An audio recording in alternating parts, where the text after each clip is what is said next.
Hello. Happy Friday. But it is Friday, isn't it? Alright, what we're going to complain about today is reissues. Reissues of records. You know what I'm saying? Like, record came out in whatever, the 60s, but, ooh, you can get yourself a shiny new copy, that in other times, like, they make it better. They make it better.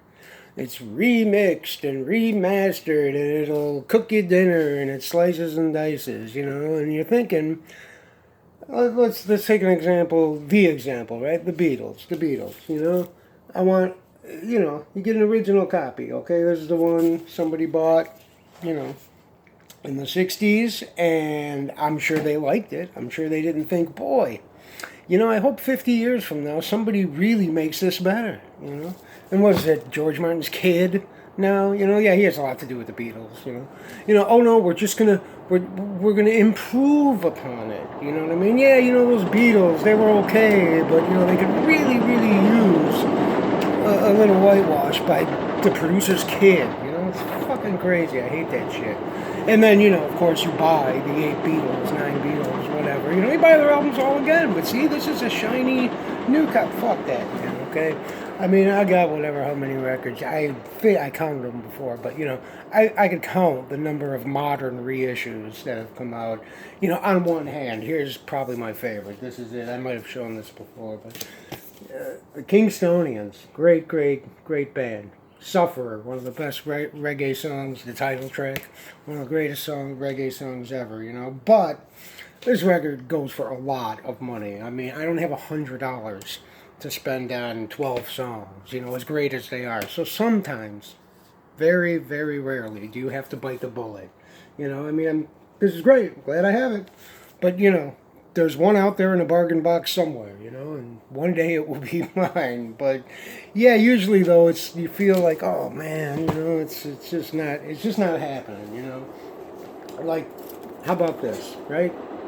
The King, iconic, right? And this copy is an original copy, and I'm thinking, who bought this then? They imagine putting this on in 1957 or whatever.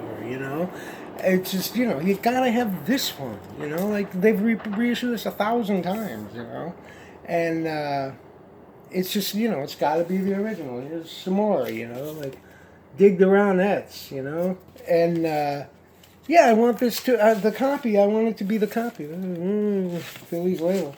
I want it to be the copy that someone took to a party and, the whole thing. And while we're on the subject of girl groups, we got your Shangri-Las. One of my favorite groups, my favorite girl group, and these have to be the ones, somebody, oh, these ones don't, a lot of the old albums, oh yes, there it is. This was Evelyn's. So you think, man, Evelyn probably really kicked out these jams, this is probably a big thing. She felt these songs, out in the streets, whatever, thinking about her boyfriend, her rebel boyfriend and stuff, And, if you bought one of these, they were reissued in the last 10 years, who touched it? Some record geek, you know what I mean?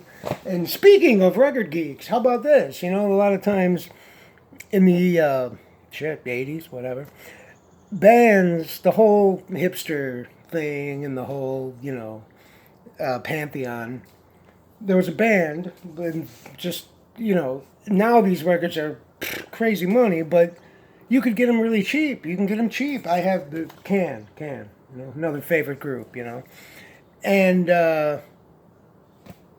what's going on here? And, and the price tags are still on some of these. I don't know, it's not on this one.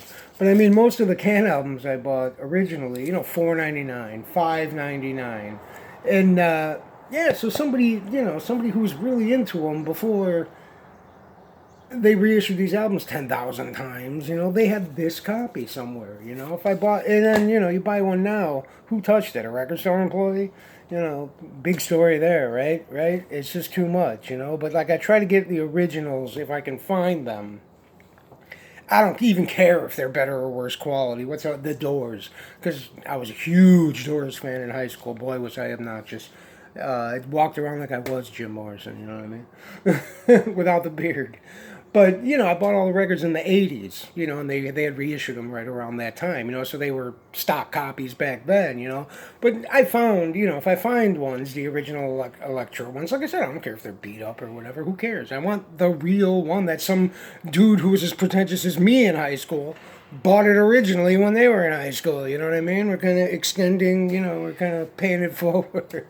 So yeah, if I get one of those, I buy it, then take my 80s copy, give it to someone, whatever, a couple bucks. And yeah, I'll do that. That's not an upgrade really. I mean, it's a lateral move, isn't it? But the originals are where it's at.